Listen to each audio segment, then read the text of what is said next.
Now moving on to a different pathway than PD-1 and targeting another immune checkpoint, CTLA-4. And the reason to do two immune checkpoints is to sort of have two different ways of igniting our killer T cells. And so you've heard a little bit about this, but the dendritic cell is the the cell that presents the tumor protein to the T cell. But there's a whole host of different signals and a complex interplay of different signals that go on. Sometimes there's stimulatory signals like this, but sometimes there's inhibitory signals. And CTLA-4 is actually an inhibitory signal. And so when B7 binds to CTLA-4, it actually turns off the T cell, even if that antigen is there. So ipilimumab has been developed to actually block this interaction, and it's approved in melanoma, and it basically unleashes the T cell, another way of doing this, okay? So should we combine our PD-1 blockers with our CTLA-4 blockers? In melanoma, it certainly looked promising, albeit with a high rate of toxicity. So that spurred on the phase 1 study in RCC that you see here. And I think these results are, it's always important to keep in mind who are the patients that were being tested, what degree of therapy had they had. And 80% of these patients had had prior therapies, so a more advanced cohort of patients.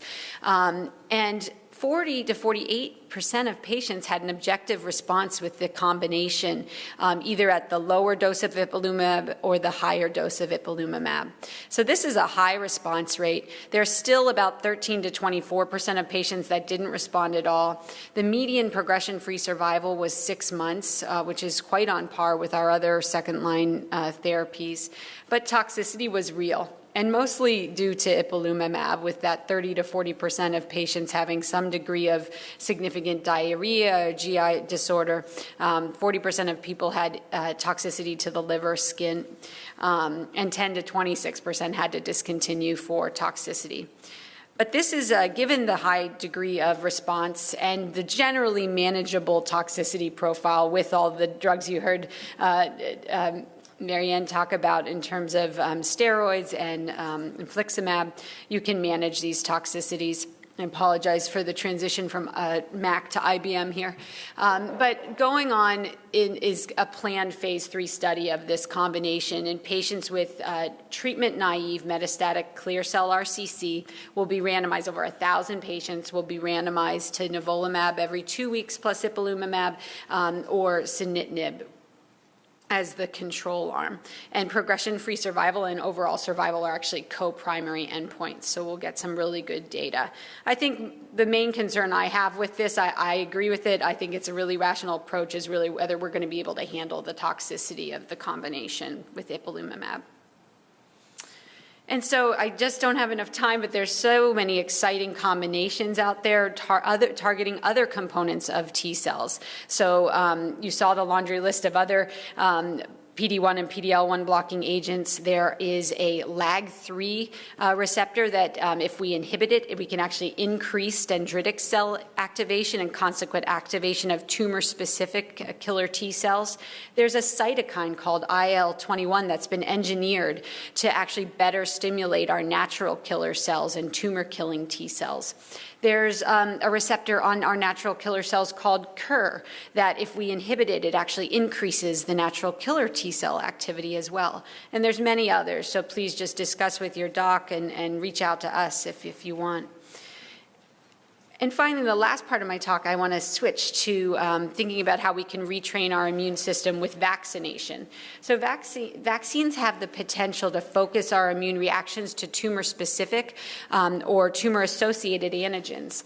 And this allows us to simultaneously harness distinct components of the immune system to not only direct it to the tumor and thus equate to less off-target toxicity, as I mentioned before, but also to develop these memory responses that are really unattainable with our traditional therapies.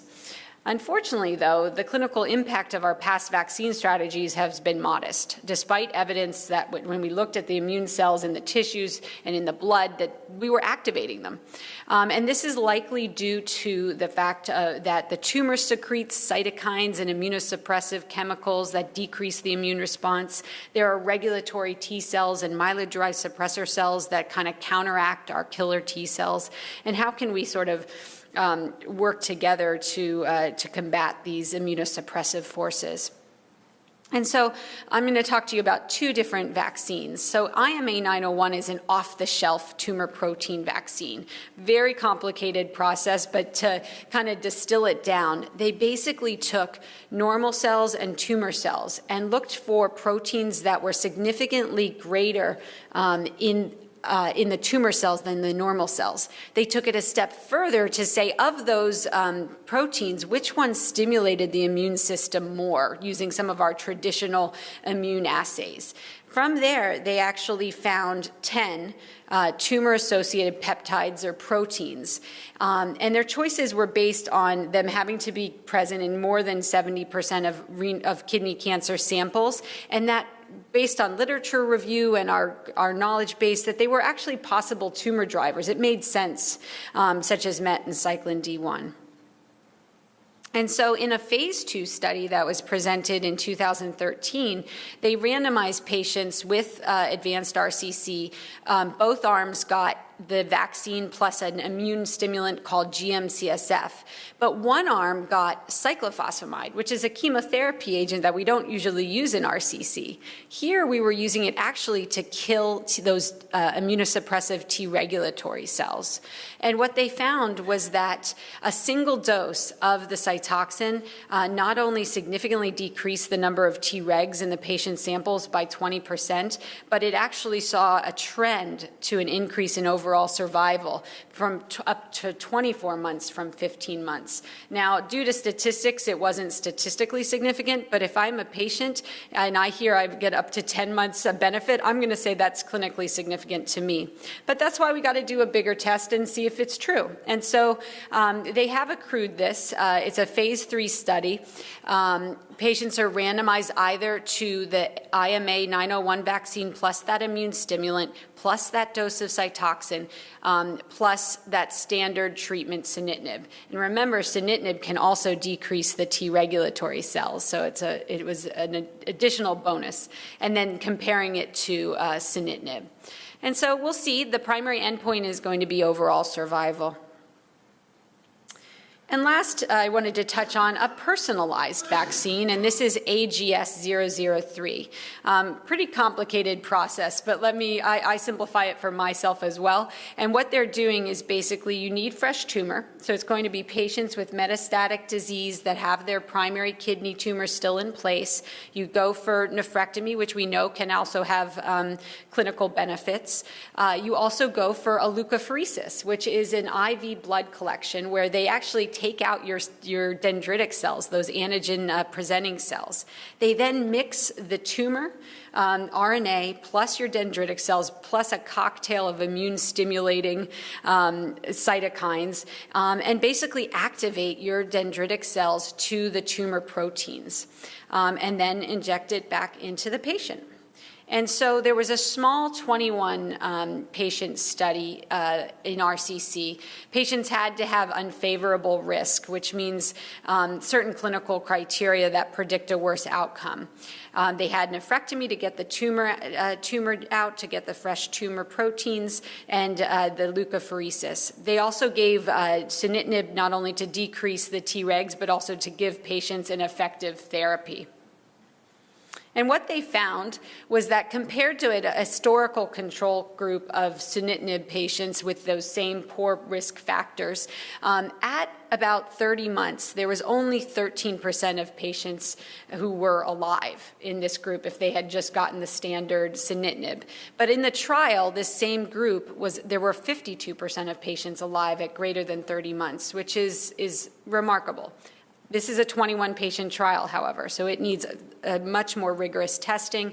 And so a phase 3 study is ongoing called the ADAPT trial, where patients with treatment naive clear cell RCC who still have their primary tumor in place will be randomized either to get nephrectomy followed by the vaccine for 8 doses plus sunitinib, or the standard treatment, which is sunitinib. And the primary endpoint is going to be overall survival. This is accruing and an option for our patients and for you.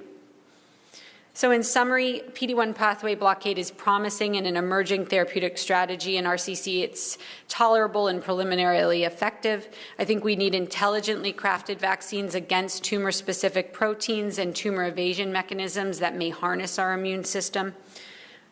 Combination strategies, I think, have great potential to synergistically enhance our immune response, and I talked about a variety of those. But I think the key is that it's such an exciting time in RCC. We have a wealth of new drugs that are under investigation. Please consider clinical trials, talk to your doc, reach out to us if none available locally. I think Cancer Grace is an extraordinarily great resource. There's also the Kidney Cancer Association, and I put the details there, and I thank you very much.